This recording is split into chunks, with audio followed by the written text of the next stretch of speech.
बिस्मिल्लाहिर्रहमानिर्रहीम अस्सलामुअलैकुम everyone and welcome to my channel ईटा फॉर यू। प्यारे दोस्तों, मैं अपलोड करने वाला हूँ 100 most important and repeated English की एमसीक्यूज। इसकी 3 पार्ट मैं ऑलरेडी अपलोड कर चुका हूँ। आज उसका आखिरी पार्ट अपलोड कर लेते हैं। तो इसी वीडियो के डिस्क्रिप्शन में आपको उन तीनों पार्ट्स के लिंक मिल जाएंगे। जैसा कि आपको स्क्रीन पर नजर आ रहा है, ये हमारे साथ उसका पहला पार्ट है, ये दूसरा और ये तीसरा।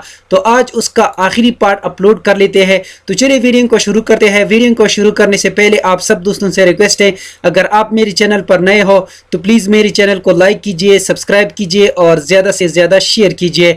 इसमें क्वेश्चन नंबर 76 है, he must work very hard and make up for the lost time.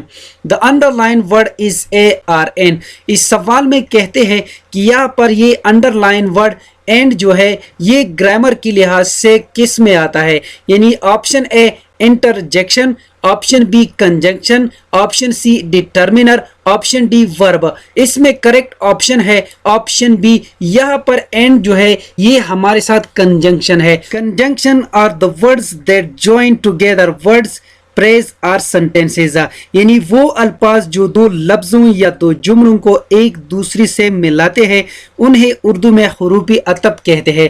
तो यहाँ पर इसमें दुरुस्त जवाब यही है। नेक्स्ट क्वेश्चन पे आते हैं, question number 77। Anyone dash work is done may leave the room. Option A who, option B which, option C whose, option D that. इसमें करेक्ट ऑप्शन है option C, anyone whose work is done may leave the room. Next question पे आते हैं, question number 78। he describes and detail everything dash had happened. Option A that, option B where, option C when, option D who. इसमें correct option है option A, he describes and detail everything that had happened. इसमें correct ऑप्शन यही है। Next question पे आते हैं, question number 79। they dash here next week to see my office. अगर यहाँ पर इस सेंटेंस को गौर से देखा जाए तो यहाँ पर इस जुमले से पता चलता है कि ये फ्यूचर टेंस का जुमला है। तो यहाँ पर करेक्ट ऑप्शन जो है वो है option B, they will come here next week to see my office. Next question पे आते हैं, question number 80। He can afford to be generous dash he is rich. Option A that, option B if so, option C because, option D unless. इसमें correct option है because. Next question पे आते हैं, question number 81। Choose the word opposite and meaning to confess. इस सवाल में कहते हैं कि कन्फेस का मुतजाद लफ्ज नीचे दी गई ऑप्शन में कौन सा है। ऑप्शन ए डिनाई, इसकी मानी है इनकार करना। कॉन्टेस्ट की मानी है मुकाबला करना। ऑप्शन सी रिफ्यूज, इनकार करना। ऑप्शन डी कंटेन, यानी झगड़ा करना। तो यहाँ पर इसका करेक्ट ऑप्शन जो है वो है ऑप्शन ए। इस क्वेश्चन में डिनाई, रिफ्यूज, इन दोनों की मानी एक है, लेकिन इसमें बहुत ज्यादा फर्क है। हकीकत से इनकार करने के लिए डिनाई इस्तेमाल होता है, पेशकश को रिजेक्ट करने के लिए रिफ्यूज इस्तेमाल होता है। तो यहाँ पर करेक्ट ऑप्शन यही है। नेक्स्ट क्वेश्चन पे आते हैं, question number 82। They are playing football match today, the tense it is. इस सवाल में कहते हैं कि यहाँ पर ये सेंटेंस जो है ये कौन सी टेंस का जुमला है। Option A present perfect tense, option B future continuous tense, option C past tense, option D present continuous tense.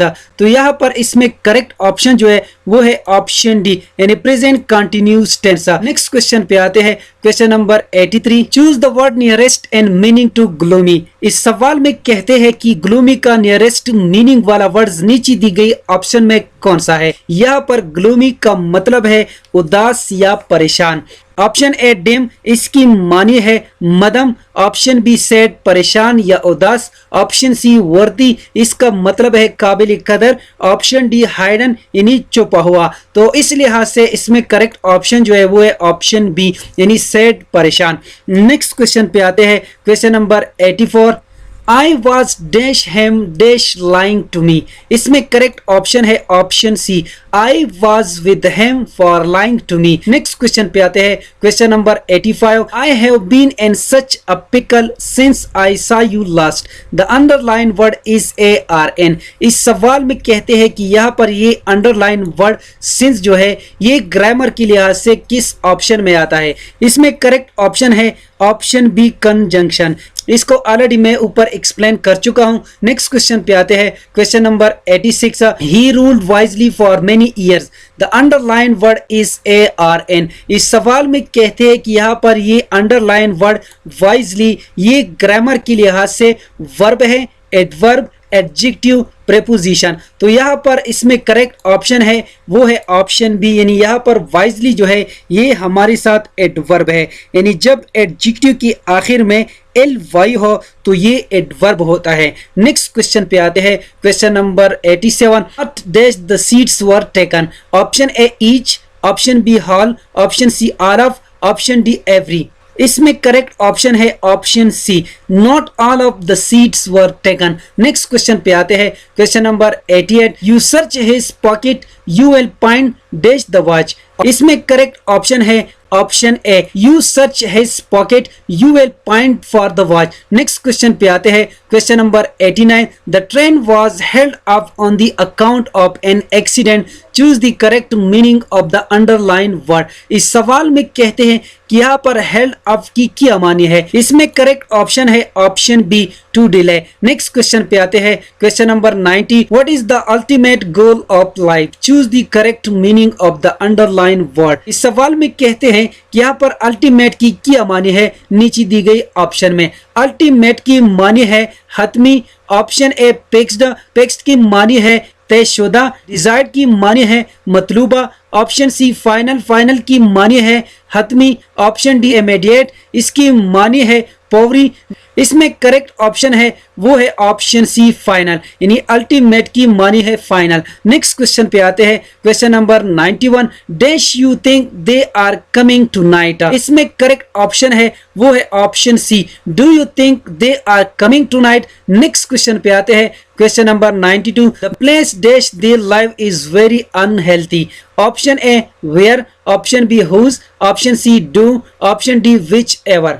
इसमें करेक्ट ऑप्शन है option A, the place where they live is very unhealthy. Next question पे आते हैं, question number 93। He is weak from the illness dash he had recently. इसमें correct option है option C. Next question पे आते हैं, question number 94। We dash an excursion to a nearby place. इसमें correct option है option B, we had an excursion to a nearby place. Next question पे आते हैं, question number 95। Since you wish it it shall be done, the underlined word in the sentence is ARN। इस सवाल में कहते हैं कि यहाँ पर since ग्रामर के लिहाज से किस ऑप्शन में आता है, यानी यहाँ पर since एडवर्ब है, कंजंक्शन है, नाउन है, डिटर्मिनर है। तो इसमें करेक्ट ऑप्शन ऑप्शन बी है। नेक्स्ट क्वेश्चन पे आते हैं, question number 96। Decorate this wall, which type of sentence it is. इस सवाल में कहते हैं कि ये कौन सी टाइप ऑफ सेंटेंस है। तो यहाँ पर करेक्ट ऑप्शन है